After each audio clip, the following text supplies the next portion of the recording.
ya. Amin. Selamat bertemu kembali pada video pembelajaran IPA. Pada bab 2 kali ini kamu semua akan belajar tentang interaksi makhluk hidup dengan lingkungannya. Pada interaksi makhluk hidup dengan lingkungannya, kamu harus tahu dulu apa yang dimaksud dengan lingkungan. Apa itu lingkungan? Ya, lingkungan adalah segala sesuatu yang ada di luar individu. Jadi, apa sajakah contoh dari segala sesuatu yang ada di luar individu tersebut? Ya, ada makhluk hidup lain, ada matahari, air, dan lain-lain.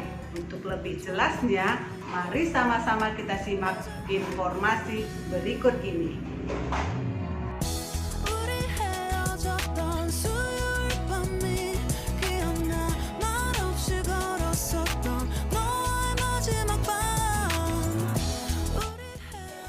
Lingkungan adalah segala sesuatu di luar individu seperti tanah, air, energi surya, mineral, serta flora dan fauna yang ada di alam.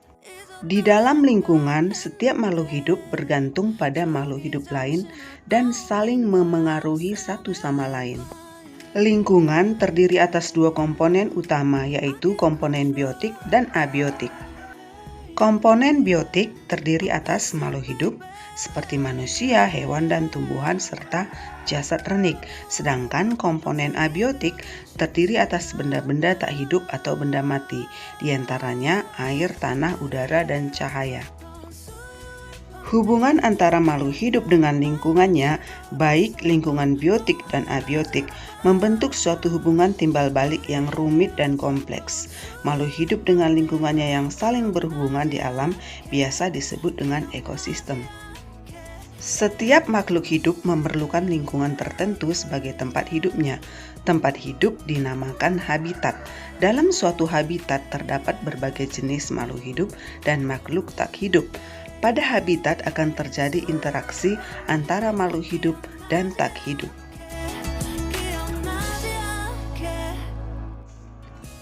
Coba kamu perhatikan habitat yang ada di lautan berikut ini. Apa saja komponen biotik yang ada di lautan? Pada habitat lautan, komponen biotik yang dapat kita jumpai misalnya ikan, hewan air seperti penyu laut, kuda laut, anemon laut, bintang laut, dan masih banyak lagi yang lain. Sedangkan komponen abiotik ada air laut, pasir, batu karang, oksigen, dan lain-lain.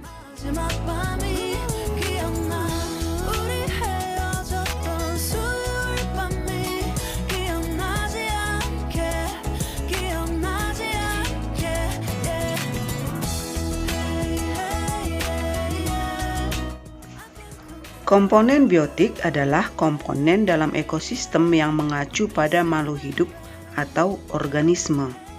Artinya, semua makhluk hidup dalam ekosistem termasuk komponen biotik, baik manusia, hewan, tumbuhan, hingga makhluk hidup mikroskopis seperti bakteri ataupun dekomposer. Berdasarkan cara mendapatkan makanannya, komponen biotik dibedakan menjadi 3, yaitu 1. Produsen atau autotrof, 2. Konsumen atau heterotrof, dan yang ketiga dekomposer atau pengurai. Produsen atau organisme autotrof adalah komponen biotik yang mampu membuat makanannya sendiri. Contohnya, tumbuhan yang membuat makanannya sendiri melalui fotosintesis. Konsumen atau organisme heterotrof adalah komponen biotik yang tidak dapat menghasilkan makanannya sendiri, contohnya hewan dan manusia. Terdapat 3 jenis konsumen berdasarkan sumber makanan yang dikonsumsi, yaitu karnivora, sumber makanannya daging, herbivora, sumber makanannya tumbuhan, dan omnivora, sumber makanannya adalah daging dan tumbuhan. Pengurai atau dekomposer adalah organisme yang bertugas menguraikan sisa-sisa makhluk hidup yang telah mati untuk dijadikan mineral dan unsur hara tanah. Dengan adanya dekomposer membuat keseimbangan ekosistem tetap terjaga. Komponen abiotik adalah komponen yang tidak hidup yang ada pada sebuah ekosistem. Adanya komponen abiotik sangat menentukan apa saja jenis makhluk hidup yang dapat tinggal dan bertahan di sebuah ekosistem tertentu, yang termasuk komponen abiotik antara lain air, udara, tanah, suhu, kelembaban, sinar matahari, dan lain-lain. Tugasmu, amatilah lingkungan di sekitar rumahmu. Catatlah semua komponen biotik dan abiotik yang terdapat pada lingkungan tersebut dalam sebuah tabel. Kerjakan di buku tugasmu. Demikianlah video pembelajaran kali ini. Kita akan melanjutkan pokok bahasan kita mengenai interaksi makhluk hidup dengan lingkungannya pada video selanjutnya.